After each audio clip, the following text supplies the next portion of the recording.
ప్రతి మానవునిలోనూ సాధారణంగా ఉన్నదానికంటే తనను గురించి ఘనంగా చిత్రించుకునే స్వభావం ఉంటూ ఉంటుంది.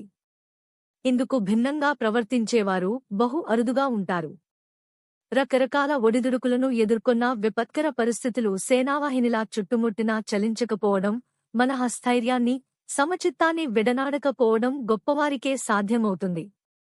జయాపజయాలను సమానంగా స్వీకరించడం, మిత్రులు సైతం ద్రోహం తలపెట్టినా ప్రత్యర్థులు దూషించినా సరే ఇవన్నీ ఆటలో భాగమేగా అని స్థితప్రజ్ఞతను ప్రదర్శించడం అందరికీ సాధ్యమవుతుందా?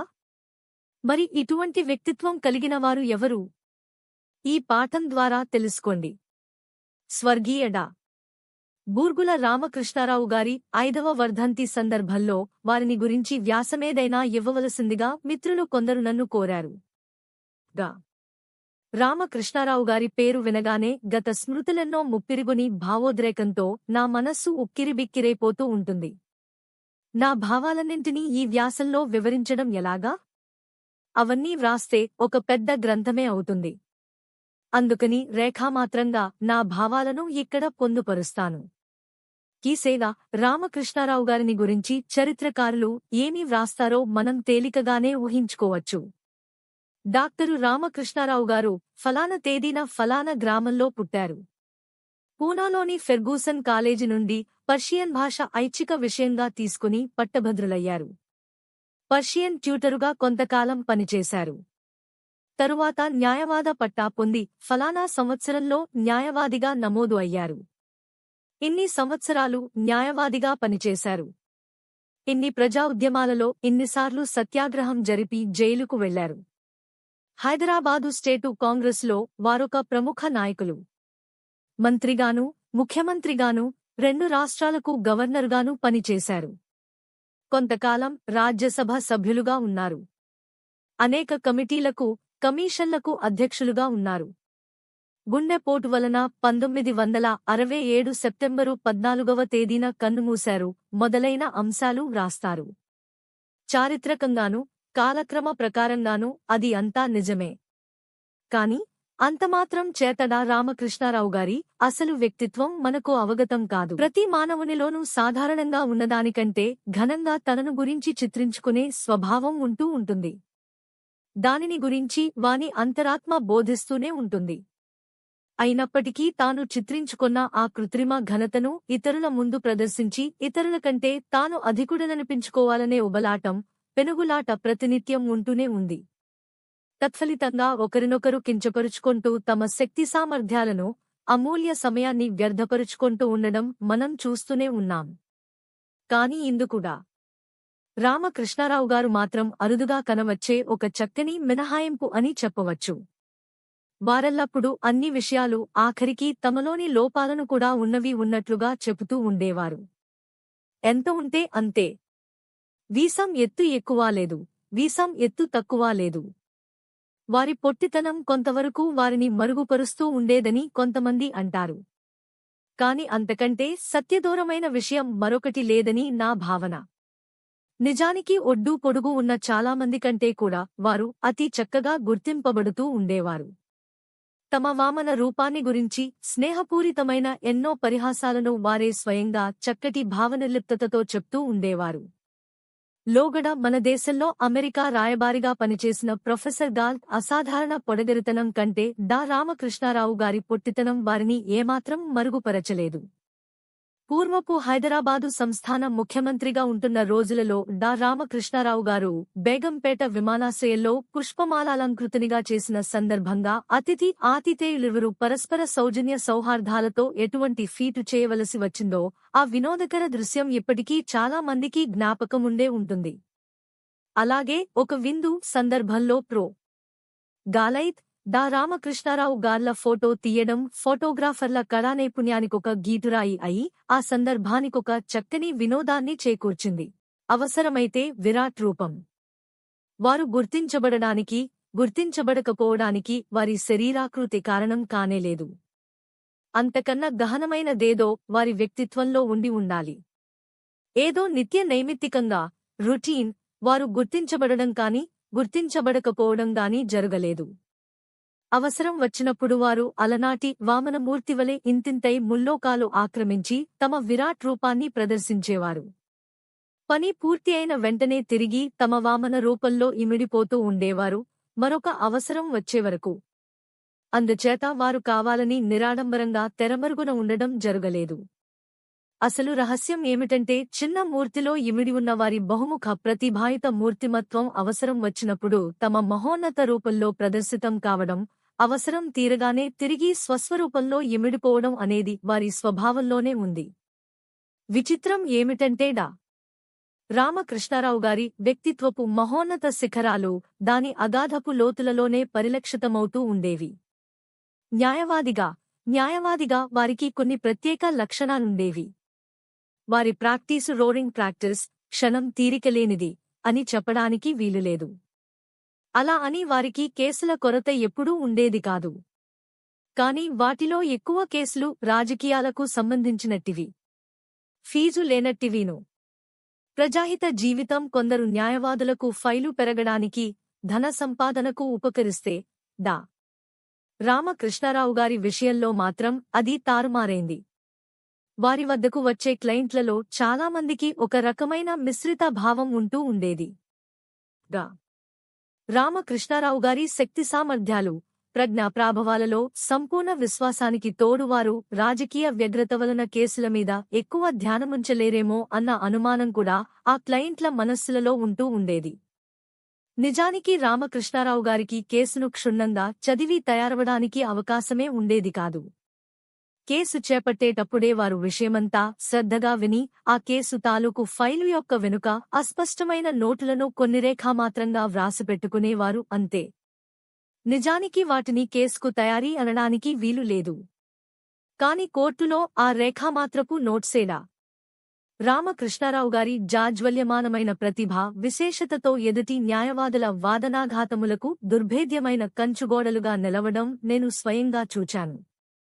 న్యాయవాద వృత్తిలో నిష్ణాతమైన సునిశిత మేధాసంపత్తిని వారు ప్రదర్శిస్తున్నారా అన్నట్లుగా ఉండేది వారి అనన్యమైన వాదనా పటిమ, ప్రోత్సాహం. సీనియర్ న్యాయవాదిగా వారిదొక ప్రత్యేక తరహా. నేను వారి వద్ద అందరికంటే జూనియర్గా ఉండేవాడిని. కాని తల్లికి తన కడగొట్టు బిడ్డపై ఎటువంటి విశేషమమకారం ఉంటుందో అటువంటి మమకారమేడా రామకృష్ణారావు గారికి నామీద ఉంటూ ఉండేది. చొరవతోనూ నిరాఘాటంగానూ నేను వారి ఆఫీసును ఒక న్యాయవాద కాఫీ పానశాలగా పరిగణించి నాకు కావలసిన కేసులను, ముఖ్యంగా జూనియర్లకు కొరుకుడుపడని చిక్కు కేసులను స్వయంగా ఏరుకుని చదువుతూ ఉండేవాడిని. నా ఈ చొరవ వారి సీనియర్ గుమాస్తాకు కోపకారణమై ఆయన నామీద కారాలు మిరియాలు నూరుతూ ఉండేవాడు. ఒకసారిగా రామకృష్ణారావు గారు దానిని గమనించి నా చేష్టపై తమ ఆమోదముద్ర వేయడం, అంతటితో కారాల మిరియాల ప్రకరణం ముగియడం జరిగింది. అప్పటినుండి మా ఇరువురి మధ్య సీనియర్, జూనియర్ సంబంధం పోయి నిష్కాపట్యంతో కూడిన సమానస్థాయి చర్చా సంబంధం ప్రారంభమైంది. నేను అంచనా వేసుకున్న దానికంటే ఎక్కువగానే నాలో శక్తి సామర్థ్యాలున్నాయని స్వయంగా గుర్తించగలిగేలా నన్ను రూపొందించిన రామకృష్ణారావు గారి విశేష నైపుణ్యానికి నేను ఎల్లప్పుడూ జోహారు లర్పిస్తూనే ఉంటాను. వారు నాలో పూరించిన ఆ ఆత్మవిశ్వాసమే నాకు శాసనసభలలోనూ ఇతర చోట్లను కూడా శ్రీరామరక్షగా ఉంటూ వస్తుంది. ప్రాతస్మరణీయులైన నా సీనియర్ రామకృష్ణారావు గారి విశిష్ట వ్యక్తిత్వం మట్టిది. రాజకీయాలలో వారి సమ్యక్ దృష్టికోణం సంకుచిత సైద్ధాంతిక అరలకు తావివ్వలేదు. వారు పుట్టింది జాగీర్దారీ కుటుంబంలో అయినప్పటికీ వారు పూర్వపు హైదరాబాద్ సంస్థానంలో తరతరాల నుండి వస్తున్న జాగీర్దారీ వ్యవస్థను రూపుమాపడానికి వెనుకాడలేదు. వారి స్నేహకోటిలో పెద్ద పెద్ద భూస్వాములు చాలామంది ఉండేవారు. అయినప్పటికీ వారు పూర్వపు హైదరాబాద్ రాష్ట్రంలో దున్నేవానికి భూమి హక్కునిచ్చే కౌలుదారి చట్టాన్ని తయారుచేసి దేశంలో సామ్యవాద వ్యవస్థకు మార్గదర్శకులైనారు. ఆ చట్టాన్ని అమలుపరచడానికి వారు ఎంపిక చేసిన జిల్లాల్లో ఎక్కువగా నష్టపోయిన భూమందులు వారి బంధువులు, రాజకీయ సహచరులే. పూర్వపు హైదరాబాద్ సంస్థాన విచ్చిత్తి తన రాజకీయ ప్రాబల్యానికి స్వస్తివాచకం పలుకుతుందని వారికి ముందే తెలుసు. అయినప్పటికీ తనకు నష్టం ఇతరులకు మేలు చేకూర్చే నిర్ణయాలు తీసుకొంటూ తన రాజకీయ జీవితానంతా ఆత్మపరిత్యాగానికి, చివరకు సక్రియ రాజకీయాల నుండి తన నిష్క్రమణకు దారితీసే పరిస్థితులకు వీరివలే అంకితం చేసుకునే రాజనీతి విశారదులు బహు అరుదు. డా రామకృష్ణారావు గారు ఏ నిర్ణయం తీసుకున్నా దానిని అన్ని విధాలైన జాగ్రత్తలతోనూ మంచి వ్యవహార దక్షతతోనూ తీసుకునేవారు. ఒకసారి నిర్ణయం తీసుకున్నారంటే ఆరునూరైనా దానిమీద స్థిరంగా నిల్చేవారు. ఇదిగా రామకృష్ణారావు గారి సంక్షిప్త రాజకీయ చరిత్ర. సౌజన్యానికి మారుపేరు, వారి విశిష్ట వ్యక్తిత్వానికి సంబంధించిన మరో ముఖ్యాంశం ఉంది. గత తరంలోని అన్ని సుగుణాల మూర్తిమత్వమే శ్రీరామకృష్ణారావు గారు. శరాఫత్ అంటే సౌజన్యానికి మారుపేరేవారు. మత దురభిమానాన్ని పెంపొందిస్తూ రాజ్యమేలుతున్న నాటి నిజాంకు బద్ధవ్యతిరేకి అయినప్పటికీ రాష్ట్రంలోని ముసల్మానులందరికీ వారు పరమమిత్రులు, ఆప్తులూను. అతి నిరాడంబరముగా వారు మతాతీత స్థితిని పాటించేవారు. వారి డ్రాయింగు రూమ్ ఒక సంస్కృతి ప్రదర్శనశాలలా ఉండేది. నాటి హైదరాబాద్ ప్రభుత్వ పెద్దలు, కుచ్చుటోపీల మౌల్వీలు, గడ్డాల ముల్లాలు, తలపాగాల పండితులు, మహామహోపాధ్యాయులు, గాంధీ టోపీలవారు, ఖద్దరుధారులు, అధునాతన టెరిలిన్ యువకులు ఒకరేమిటి, అన్ని రకాలవారు వారిని ఆహ్వానించడానికి అక్కడ హాజరు అయ్యేవారు. ఒక్క మాటలో చెప్పాలంటే డా రామకృష్ణారావు గారు 3 విభిన్నతరాల చివరి వారధిలా కనిపించేవారు. ఇంతటి విశాల వ్యక్తిత్వంతో వారు ఆనాటి ప్రజాజీవితాన్ని తీర్చిదిద్దారు. నాటి హైదరాబాద్ రాష్ట్ర శాసనసభలో శాసనసభా నాయకులుగా వారు సునిశిత మేధ, పరిమార్జిత భాష, వ్యవహార దక్షతలను మేళవించి ఏర్పరచిన ఉన్నత ప్రమాణాలను నేటికి ముఖ్యంగా ఈ రోజులలో ఎంతో గౌరవంతో చాలామంది స్మరించుకుంటూ ఉంటారు. అవసరమైనప్పుడు వారు ప్రత్యర్థులను చీల్చి చెండాడేవారు. కాని అలా చేయడంలో ప్రత్యర్థుల నుండి రక్తపు బొట్టుమాట అలా ఉంచి ఒక్క కన్నీరు బొట్టు పడడంగాని, వారి హృదయాలకు రవ్వంత నొప్పి తగలడంగాని జరిగేది కాదు. పార్లమెంటేరియంగా డా రామకృష్ణారావు గారి అద్వితీయ కళాకోశల మట్టిది. బహుభాషావేత్త. వారు చాలా ప్రతిభావంతులైన భాషావేత్తలనే విషయం అందరికీ తెలిసినదే. వారు చదువుకున్న చాలా భాషలు వాటి అందలి అభిరుచులచే ప్రైవేటుగా చదువుకున్నవే. ముఖ్యమంత్రిగా ఉంటున్న రోజులలో డా రామకృష్ణారావు గారు ప్రతిరోజూ అర్ధరాత్రి వరకు ఆఫీసు ఫైళ్లు చూచుకుని ఆ తర్వాత నమ్మశక్యంగాని ఉత్సాహంతో సంస్కృత ప్రాచీన కావ్యాలు చదవడంలో ఎలా మునిగిపోయేవారో నాకిప్పటికీ స్పష్టంగా జ్ఞాపకం ఉంది. బహుముఖ ప్రతిభావంతులైనప్పటికీ డా రామకృష్ణారావు గారు ప్రధానంగా సాహితీ జగత్తుకు చెందినవారని నా నమ్మకం. ఇది చాలా వింతగానే తోచవచ్చు. ఎందుకంటే వారి సాహిత్య వ్యాసంగం జరగవలసినంత ఎక్కువగా జరగలేదు. బహుముఖ ప్రజ్ఞతో వచ్చిన చిక్కే ఇది. డా రామకృష్ణారావు గారు ముట్టని, పెంపొందించని క్షేత్రం ఏదీ లేదంటే అందులో అతిశయోక్తి ఎంతమాత్రం లేదు. కాని ఏం లాభం? ఏ సాహిత్య క్షేత్రానికైతే వారి సునిశిత మేధాసంపత్తి ఎక్కువ అనుకూలంగా ఉండేదో ఆ సాహిత్య క్షేత్రంలో చెప్పుకోదగ్గ రచనలు చేయడానికే వారికి అవకాశం కలుగలేదు. రాజకీయవేత్తగా కూడా వారు తమ కాలం నాటి అంటే దేశచరిత్రలో చాలా ప్రధానమైన, ఉత్తేజకరమైన దశాబ్దాలకు సంబంధించిన స్మృతులను గ్రంథస్థం చేసి ఉండవలసింది. నాబోటి హితైషులంతా చెప్పినప్పటికీ వారా పనులు చేయలేకపోయారు. ఆ విధంగా వారు తమ జీవితకాలంలో ఎంతో విలువైన పనులు చేసినప్పటికీ చేయకుండా వదిలివేసింది కూడా అంతకన్నా ఎక్కువ విలువైనదే అని నా అభిప్రాయం. ఎందుకంటే ఆ పనులు చేయడానికి ఇతరులెవరికంటే కూడా వారే మిక్కిలి సమర్థులు. ఇందుకు నేను, నాలాగే ఇతరులు చాలామంది కూడా ఎప్పుడూ బాధపడుతూనే ఉన్నాం. వారి ఔదార్యం, ఉపకారబుద్ధి ఎంతవరకు ఉండేదంటే ఒక్కొక్కపుడది ఒక దోషంగా పరిణమించేది. అసాధ్యమైన కోరికలు కోరినప్పుడు కూడా వారు నెమ్మదిగా నచ్చచెప్తూ ఓపికగా చాలాసేపు కూర్చునేవారు. అప్పుడు వారి స్థానంలో మరొకరెవరైనా ఉండి ఉంటే ఒక్క చీదరింపుతో దానిని వెంటనే పరిష్కరించి ఉండేవారు. కానిగా రామకృష్ణారావు గారి ఔదార్యం అలా చేయనిచ్చేది కాదు. వారి ఉదార ప్రవృత్తి వల్ల న్యాయముగా ఎక్కువ ధ్యానముంచవలసిన పనుల కంటే శక్తిని, సమయాన్ని వ్యర్థపరిచే పనులకు అప్పుడప్పుడు వారు ప్రాధాన్యమివ్వడం జరుగుతుండేది. ఏమైతేనేమి, వారా విధంగా మలచబడ్డారు. అది అంతే ఉపకారశీలి. డా రామకృష్ణారావు గారిది పెద్ద కుటుంబం.